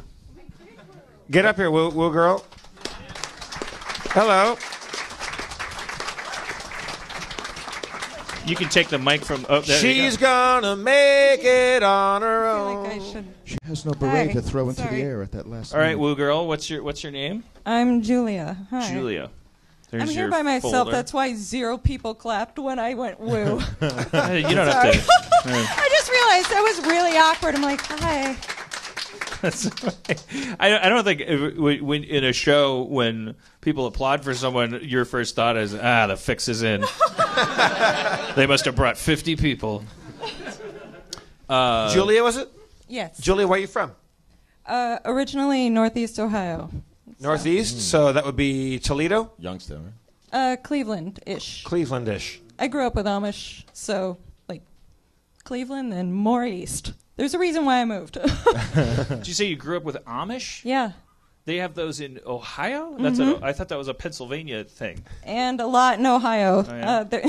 How did they get there? They walked, I guess, right?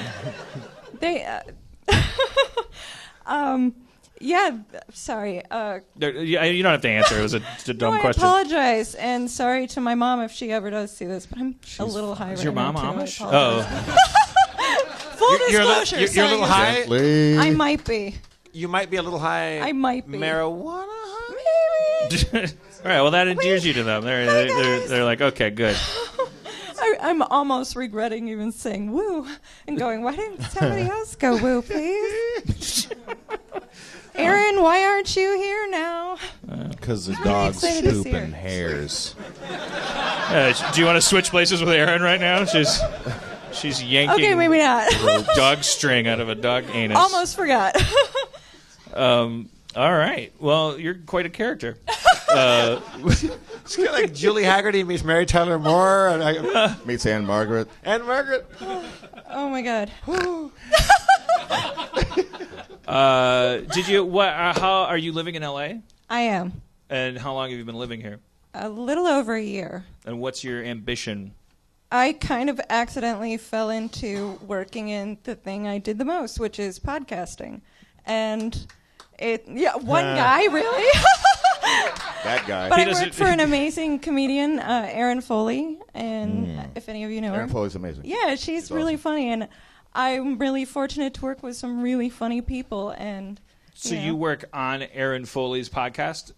No, I help make it happen. I do this stuff, the minutia. You're the producer of a producer of her The helper podcast. of things. You book guests and stuff. Sometimes, if she needs it. I'm at her Are you disposal. an assassin? I'm a podcast assassin. But I also do weird voice work and things. So, yeah. So I'm like, why not try podcasting? Yeah. Why not woo? Nobody else wooed. Please, somebody else should have wooed. I'm going to go back, build a time machine, and then I'll be right back. Oh, I'm not nervous. Nobody feels sorry for her.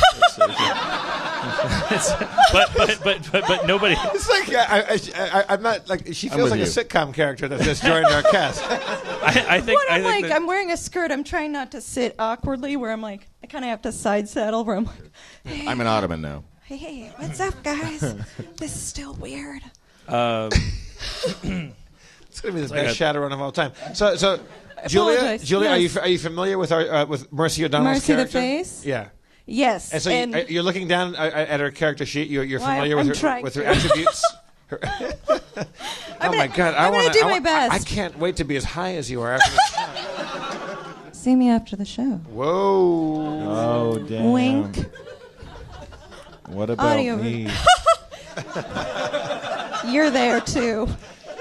That was prenatal. Spencer, are you higher than her, or is she higher than you? No, man. I'm not. No.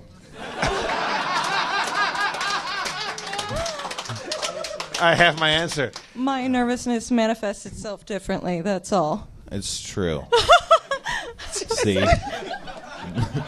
That laugh is like the Warner Brothers sound effect library woman laughing from the 60s. I'm so sorry. No, don't. It's absolutely fine. She's Mary Tyler Moore. A little Goldie Hawn, a little Mary Tyler Moore. If you listen back on a few live podcasts of various kinds, you can apparently pick me out, and I apologize. Oh, we got one of those guys right here. Oh, I know. I finally saw him, and I'm like, oh, that's him. He's the laugh. That's laughing guy. It's the laugh. Oh, he was outside. Wait, you're the laughing guy? I never put a face to you because I was away for all the controversy. Oh, you weren't here for that? I was gone for most of that. It's laughing guy. What's your name again, laughing guy? Doug. Laughing guy. What's your podcast, Doug? Just in case you didn't know. Oh, and Yeah. You and Me and Thoughts and Talk with Dub Culp. How do you get through it? Like, isn't it just you? Like Yeah, it is. He does laugh on it. oh, can I say one more thing really quick? I was actually listening to Super Ego on the way over here, and I had no idea you were the Sam Elliott. That's one of my favorite bits with Shunt McGuffin. Oh, yeah. I had no idea, and then I heard Dan Harmon. I was like, oh wait, the Muppet one. That's sorry. Jeff does a good Sam Elliott. I apologize. I'm not going to have that much next time. I am so sorry, you guys. All right, Please. Julia, look, here's the status. You're high. You're here. You're yes. about to play Shadowrun with I'm going us. to try. My advice to you is to let it wash over you and to dig deep. And as we play Shadowrun, Spencer, do we have a guest intro? Yeah, I think it's by Let's Be Sapid again. All right. I just a lot of people have been sending, not a lot. People have been sending me in. A lot of the ones I haven't read were too long. If anyone's curious, wants to revise their work. What's a good range for length? I don't know. It's just, I mean, if you write it, read it out loud and see how long it takes. Yeah, I would say 45 seconds is probably a good thing, right? Yeah, I mean, We run a tight ship over here. we really do. If our show has proven anything. Get your shit together. Well, I kind of do, right? I gotta keep a tight ship. You do. No, it's well. You should. Yeah, I mean, I do. You're allowed to. Thank you. So, Spencer, you're saying to those would-be intro Shadowrun people, writers, keep it around under a minute. Yeah, no offense. It's good stuff. It's all good stuff. That's to our video listeners. All right, Spencer, take it away. All right.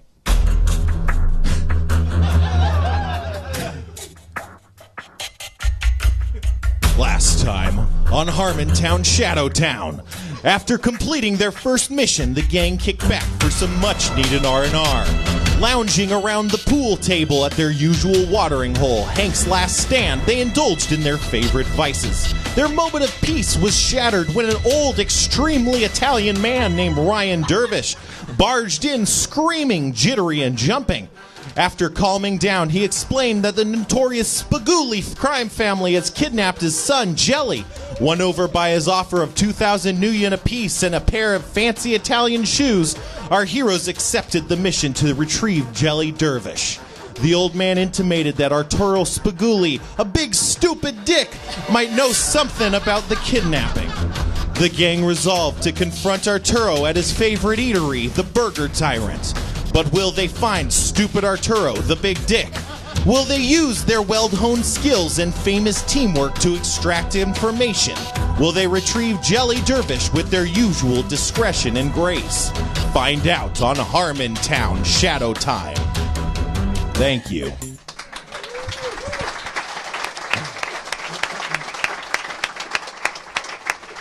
Okay, so we're on our way to a restaurant to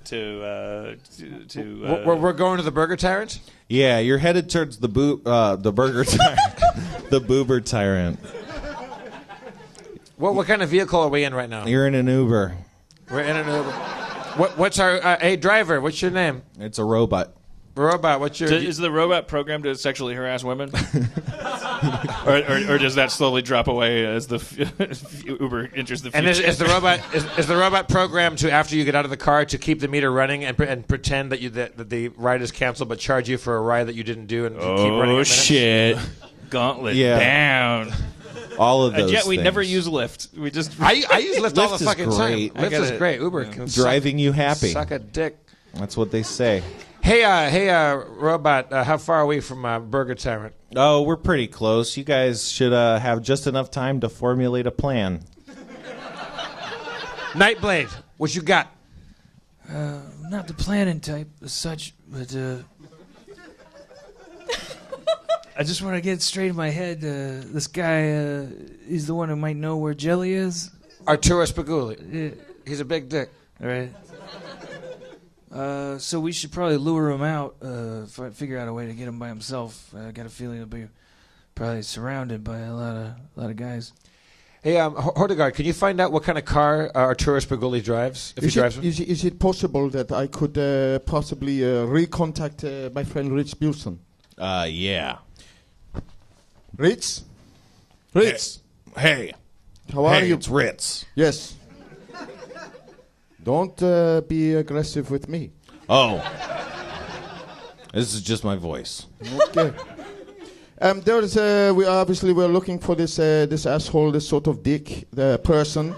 Yeah. Is there possible that we could lure him? Is there something that would bring him out? Perhaps since he's been drinking a glass of water, or is there some other sort of totem that we might bring him outside with to get him outside of his protection? That's a good question.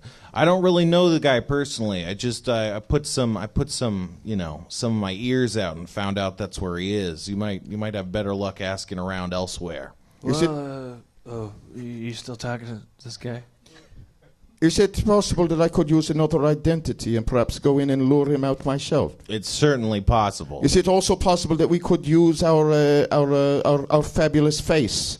The one to the right of me, although you're not looking at me right now, but the one to the right of me. I say we use... We send in the fabulous face. I say we use Mercy O'Donnell as much as possible on this mission. I think this is Mercy's time to shine. Yeah. I knew I was going to make it. Mercy, hey, driver, are we here at the Burger Tyrant? We're just pulling up to 3 blocks away. Rich Bilson,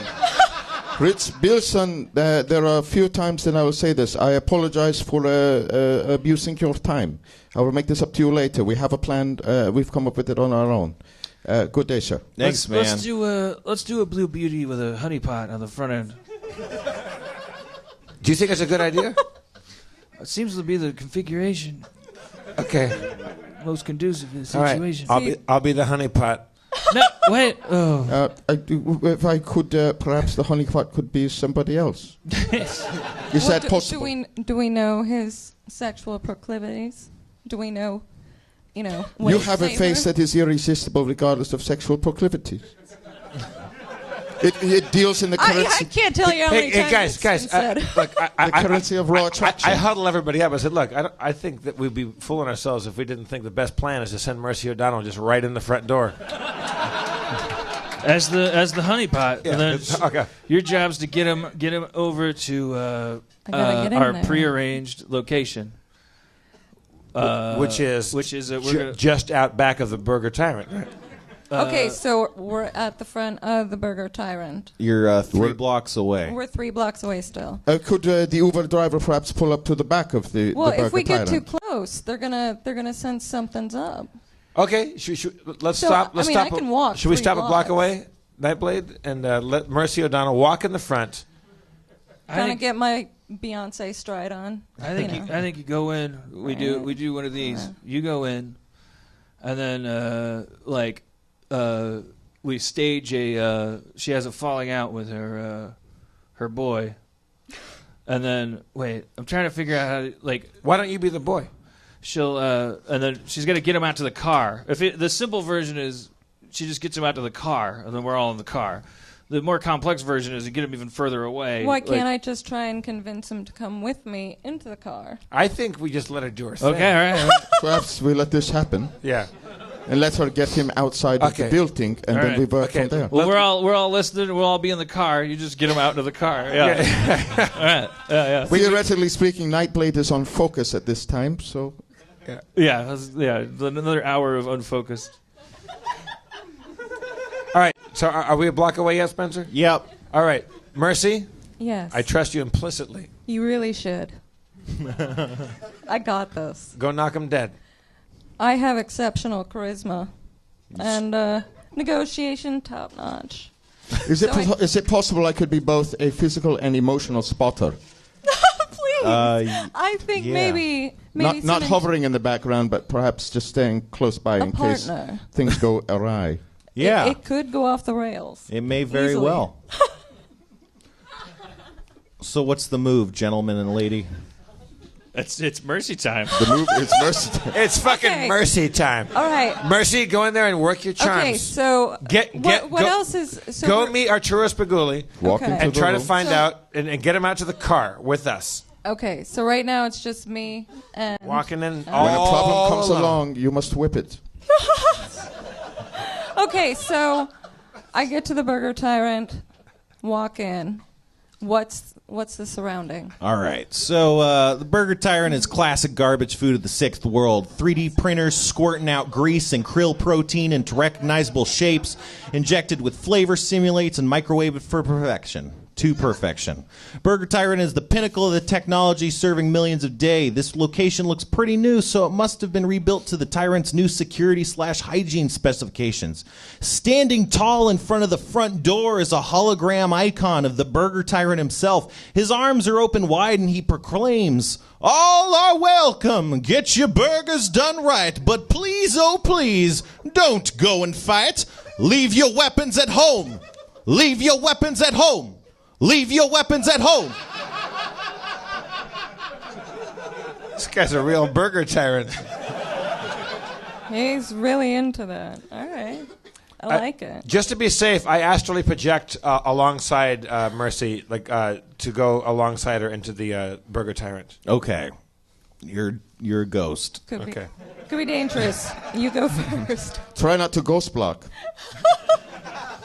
So you step into the Burger Tyrant. It's a filthy joint. It looks like it must be one of those franchise locations rather than a corp-run place. Specifically because the security detail is woefully substandard. There's usually about 5 armed guards on duty at your average Burger Tyrant. Here you only see one. He's wearing a bulletproof vest and he's picking his nose. The second you walk into the door, however, you hear a piercing, shrill alarm shriek. Lights start flashing and going off right as you enter the door. And 3 fry cooks and the security guard all pull guns and level pistols right at you. They say, "No weapons. Get out of here or we're shooting you to death." Hey, calm down. No weapons. Hey, hold on. It's law. Hold on, just a second there. Let's just step it back a bit. No weapons. Hold on. Can I coat check these? Is there some way I can just drop these off, pick them up on my way out? Yeah, go outside, do that, then come back, and we'll give you burgers. Hey, that sounds amazing. Thank you for complying. Hey, no worries, not a problem. I'll be right back. I am just outside the door and ready to collect such weapons. Excellent. I've taken them all. So I have so I have 0 weapons. Okay. Oh, I feel like Marcy right now, just very scared. But I'm gonna power through. So I'm going back in there. All right, you do that. You see the fry cooks, they're not pointing guns at you anymore. They're just milling about the auto fooders. There's a couple folks just sitting with their meals. You see Arturo Spaguli seated in the corner. He's wearing a fine Italian suit and he's eating 2 burgers in 2 hands. Whoa, he's double fisting the meat? He's double fisting both meats. Given the circumstances, can I use my combat sense instantly just to find out if there is any threat? Oh, there's threat. Was the meat undercooked? The meat is always cooked in this place. Hot meat, always. Yes, threats. Okay, end of the comlink. Okay.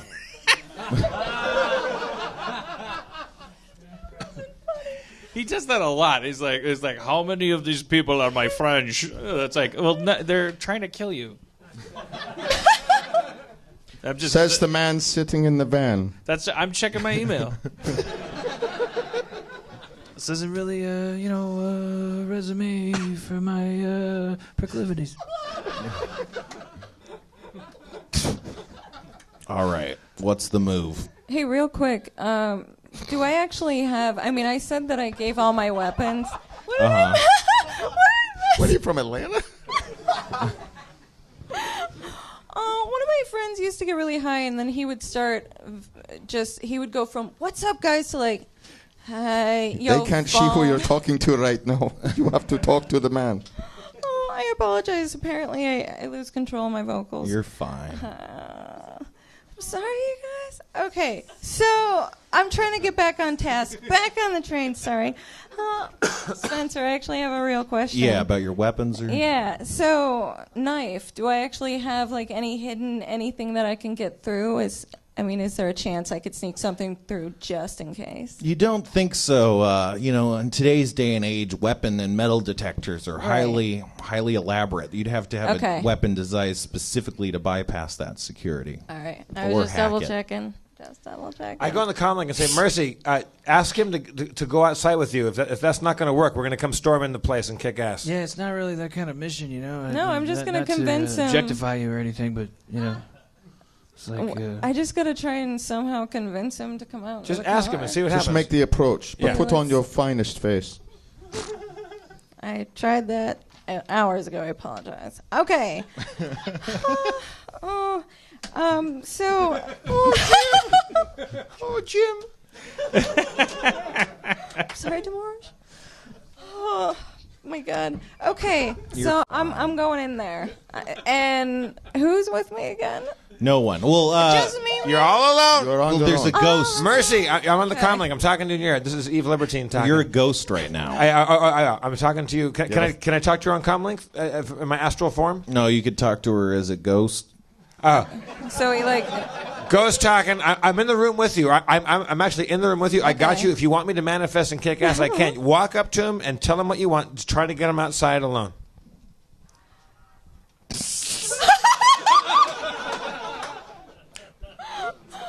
Wait a minute. What?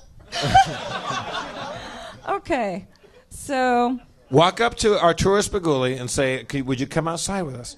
Arturo. You walk up to him, and he's got a mouthful of burger. He's barely paying you any mind. He barely glances at you. On the comlink, I suggest that you know how to do this the right way. The right way? Innuendo. Okay. Arturo. Yeah. How are you? I'm hungry. Hungry. Yeah. I like some meats. Not so much ham, but I like meat. Okay, so no, I haven't stopped thinking about ham from earlier. George, I'm so sorry. I'm like embarrassing. Stay in the pocket, kid. Okay. The musicians have a phrase. It's called staying in the pocket. Okay. I apologize. Stay focused, Mercy. Focus. Get him outside, Mercy. All right. So I know Get you're him outside, hungry, Mercy. but you know what? I did something I didn't want to tell you. But we have an amazing buffet and this whole party that we planned for you. I just didn't think that maybe. Talk about what we'll do with the meats. Hortigard, you're not helping. Wait. You want me to expound on? Get him outside, Mercy. We planned a giant surprise party for you, basically, for this award we heard you were getting, and so I mean, I can't think of anything else. More of that. More amazing. Ask him than to that. go outside. And I think that just say, hey, the limo that we have. Mercy, ready say, to hey, go outside with me. I'll suck your dick. Go outside. Anything. When a young girl who is a ghost tells you to suck a dick. Just ask him to go outside. Say you have a joint and you're going to fucking get high again. Hey, Arturo, I got some, choice kush. Let's blaze, yo.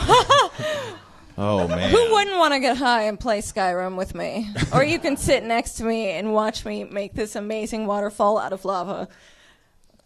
I was thinking about Minecraft because I played Minecraft. I'm outside and I want to be inside so that I can go outside again. Oh my gosh, I need to socialize more. I'm so sorry. Shit in the cup. That sounds mighty fine.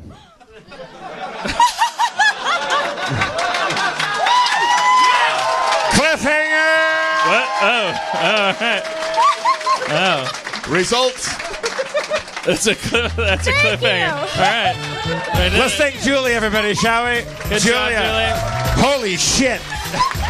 Julia, if I can make one request, you come back next week and be twice as high. And reprise your role as Mercy O'Donnell. Aaron won't be here. I don't know that, but either way, you're on stage and you're high. DeMorge Brown, everybody. Spencer Crittenden. I'm Jeff Davis. Let's thank also Annie for coming up earlier on. Annie. Ginny also, thank you very much. Your mayor, Mr. Dan Harmon, everybody. Nothing got done. We walked into a burger place and nothing really happened. We got into an Uber and then somebody went into the burger place. They went into the burger place.